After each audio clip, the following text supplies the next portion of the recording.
Isaiah chapter 2.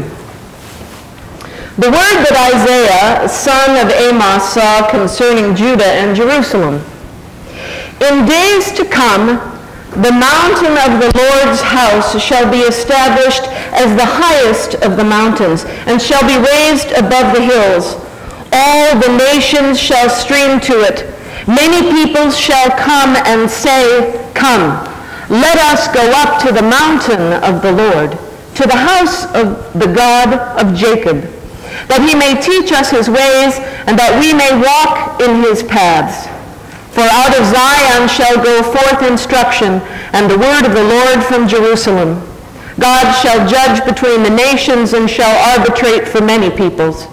They shall beat their swords into plowshares, and their spears into pruning hooks. Nation shall not lift up sword against nation, neither shall they learn war anymore. O house of Jacob, come, let us walk in the light of the Lord. Thus ends the reading of the word. Isaiah was a prolific writer. As a matter of fact, in his book there are 66 chapters. That's a long book. And there, you're going to say, well, he was a prolific writer, but there were several Isaiahs. There were several people contributing to Isaiah's phenomenally long book. It also spans a period of time between 740 before the Common Era to 700 before the Common Era, BCE. You all know that term now.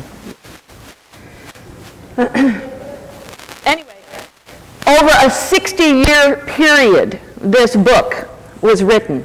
The first part of Isaiah, however, talks about salvation, and it talks about the promise of salvation. This passage for Judeans was hearing that all of the church would welcome people from all nations, that God's temple would welcome people of all nations, that the temple in Jerusalem would be a place where Gentiles came, and all of the people of the world would come up to this, the Mount of God.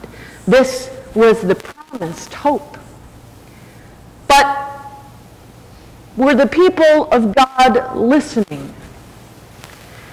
This is the theme of Isaiah's book. He's saying there's hope, but you're not listening. The symbolism of the Mount of God. What do you think of when you think of the Mount of God? Don't you think of Moses? Don't you think of Moses going up on Mount Sinai? It's that symbolism. When people hear, let us go up to the Mount of God, they're thinking of Moses, listening to God on Mount Sinai and receiving God's testimony. Isaiah is telling the people of Judah, we must all go up in our heart of hearts to the Mount of God and listen. Listen to God's teaching. Listen and learn from God, because God is trying to teach us a very different way of being. These are people who are war. These are people who are fighting for their security. These are people who are hoping that there will be a country that will dominate them in such a way that they can have peace. And what happens is they go into exile. They get captured by the Assyrians and they go into exile in Babylon. They suffer terribly and are gone for 100 years. Isaiah wants people to understand that it is God who is our hope. I need to segue a little bit about Advent. Advent's kind of like soup. We had a soup potluck here the other night, and everybody brought soup. It was great soup. But in order to make soup, you have to put ingredients into the soup, right? I'm sure a lot of you have your own recipes for soup. Yeah, I had Susan's broccoli cheese soup was fabulous, and there was all sorts of stuff in it. And there was another soup that had, raisins and wild rice, and I missed that one completely. And then there was a chili. Oh, it was just phenomenal. Alan's chili was phenomenal. And people, welcome. And all of these soups were there, and I got this image that Advent is kind of like soup. We've got 4 weeks of 4 different themes. There's the hope theme, the joy theme, the love theme, and the peace theme. And each week we're kind of putting one of those themes into the soup so that by the end of Advent we've got a complete soup. We've got the hope and the peace and the joy and the love all in there, and then we have the promise fulfilled.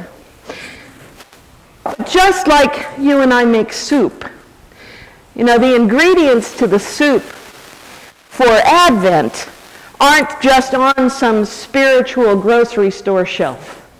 You can't just walk into a spiritual grocery store and haul the hope off the shelf. What Isaiah is trying to teach all of us is that hope is not something you get. Hope is something you pursue. Part of our job in the season of Advent is to pursue each of the ingredients in the Advent soup.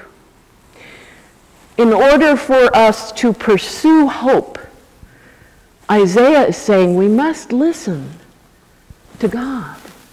We must go up onto the mountain, and we must connect, and we must listen to what God has to say. Now, nowadays, we're doing a lot of listening. Right? Everybody's got listening devices. Am I right? Yesterday I was driving, I was rushing back to get here from the high school because I went over to see Mahiri dancing in the Nutcracker. And I had to get over here and do a worship service. And there was this lady talking on a cell phone in her car in front of me, driving at 2 miles an hour. And I was sitting there going, I'm going to beep my horn until I realized I'm just as guilty. I'm just as guilty. I've got listening devices just like everybody else. Last week, I hope my sister-in-law doesn't watch this video. Last week I was in the car with my in-law nieces and nephews, and they all have listening devices. They all have cell phones, right? And 2 of them are madly texting on their cell phone, and the other one has the earphones on. Nobody's listening to anything Mom is saying, so Mom ends up having to call them on the cell phone, and they're only a couple of feet away. And you're laughing because you know what I'm talking about. We have cell phones, we have iPhones, we have iPods, everybody with the iPods in their ears. Everybody's listening to something, but nobody's listening to God. Nobody is listening to what is going on in the world. We take these listening devices and we hide in them. We have DVD players in our cars.